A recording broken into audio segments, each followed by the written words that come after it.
Bonsoir chers élèves, j'espère que vous allez bien. Alors nous entamons donc une dernière vidéo sur ce chapitre où il est question ici de vous présenter comment est-ce qu'on fait pour déterminer les lieux géométriques dans le cadre du chapitre des produits du calcul vectoriel.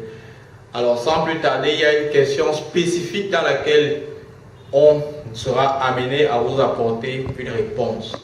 La question est la suivante. Nous avons A et B, deux points de l'espace, tels que AB soit distant de 3 cm.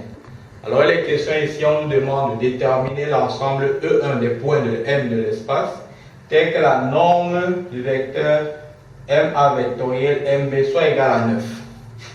Alors quand vous avez ça, c'est une question un peu délicate pour les personnes qui ne sont pas encore suffisamment aguerris. Donc nous allons faire cette vidéo pour vous aider à comprendre comment est-ce qu'on fait pour déterminer l'ensemble des points M recherchés.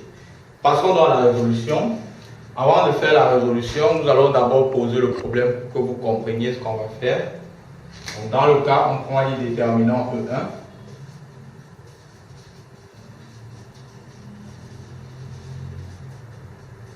Donc pour déterminer E1, admettons par exemple que A et B, ils sont comme ça. Voilà le point A, voilà le point B.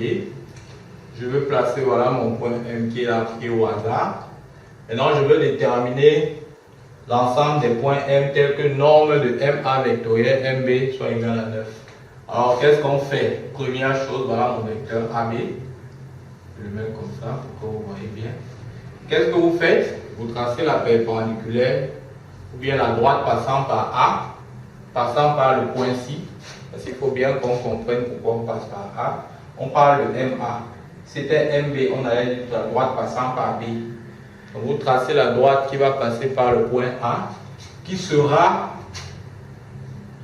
perpendiculaire, ou bien le vecteur normal, le vecteur AB. C'est très important. Voilà la première chose que vous faites.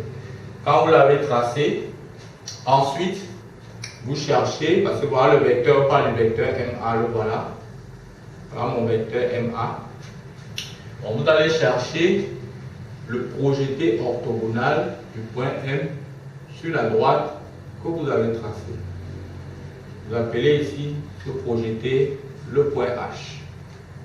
Alors, voilà les étapes claires qui vont nous permettre de déterminer l'ensemble E1. Donc, quand j'ai donc fait ça, illustrons donc ce que va me donner MA vectoriel AB. MA, déjà, quand on regarde MA, ce n'est rien d'autre que MH plus HA. Égalité de Chasles. Donc, quand je fais MA vectoriel AB, dans mon petit calcul, ça va me faire MH plus HA vectoriel AB. En distribuant le produit vectoriel, j'ai donc MH vectoriel AB plus HA vectoriel AB. Alors, la grande remarque, c'est quoi? C'est que je constate que le vecteur MH et le vecteur AB ont la même direction. Et comme ils ont la même direction, ce produit vectoriel est nul. Il serait égal au vecteur nul. Donc j'aurai vecteur nul plus HA vectoriel AB. Cela veut donc dire que la norme du vecteur MA vectoriel AB ne sera rien d'autre que la norme du vecteur HA vectoriel AB. Maintenant, autre chose, c'est de voir que HA et AB sont deux vecteurs orthogonaux. Parce que voilà HA, le voici ici, c'est ça mon vecteur HA. Il est orthogonal au vecteur AB. Donc, en appliquant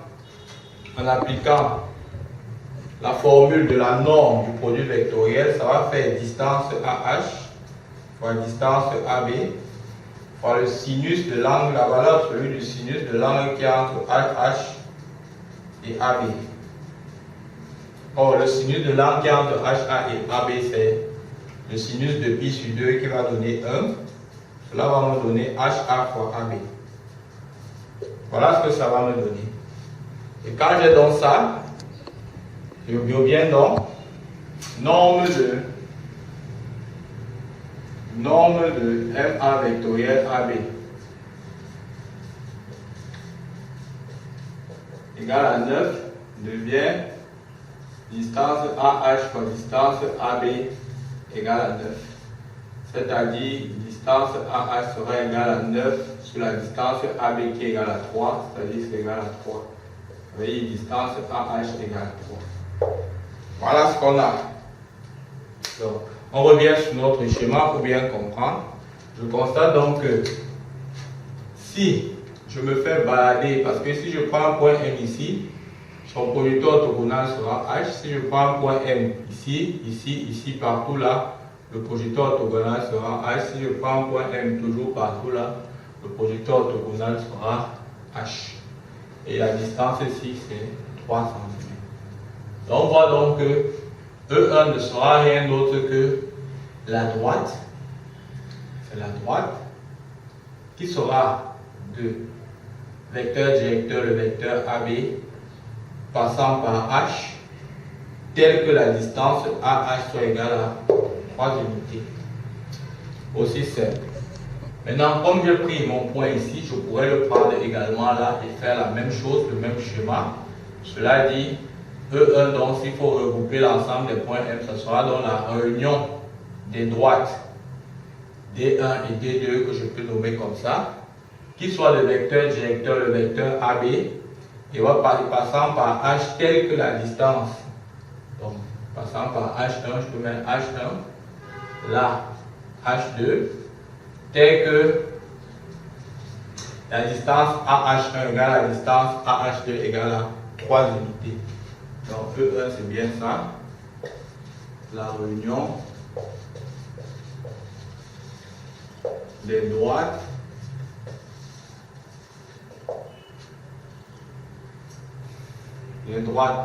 D1 et D2, le vecteur directeur AB, le vecteur directeur AB, passant respectivement par H1, respectivement par H1 et H2, tel que AH1 soit égal à AH2 soit égal à 3 cm. Voilà donc, chers élèves, comment est-ce qu'on fait pour déterminer l'ensemble E1. Vous avez donc une vidéo claire qui vous montre, explication étape après étape, comment est-ce que vous faites pour résoudre cette question. Passons donc à la déduction de cette deuxième question, parce que si la question ne vous est pas posée comme ça, elle vous est posée comme ceci. C'est très simple. Nous allons donc voir comment est-ce qu'on va faire pour revenir ici, parce que c'est pratiquement la même chose. Prenons la deuxième question. Il nous est question de déterminer l'ensemble E2. Déterminons E2.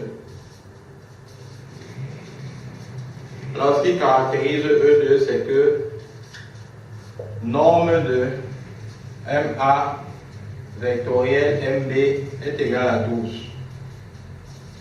Alors, pour remettre ça à la première, vous allez venir introduire simplement le point A ici.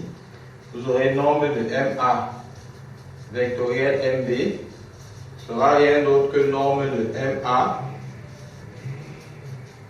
vectoriel MA plus MA vectoriel AB.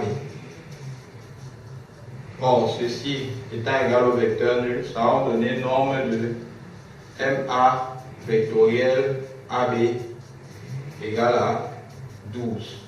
Et ça nous ramène donc à la résolution exacte, typique, de la même manière que la question 1, à savoir la résolution de E1.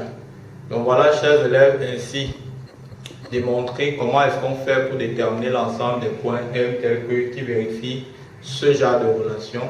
J'espère que cette vidéo vous aura aidé ou bien va vous aider dans vos apprentissages. Je vous dis donc à très bientôt pour une prochaine vidéo. Bye bye. Voilà. Ce fut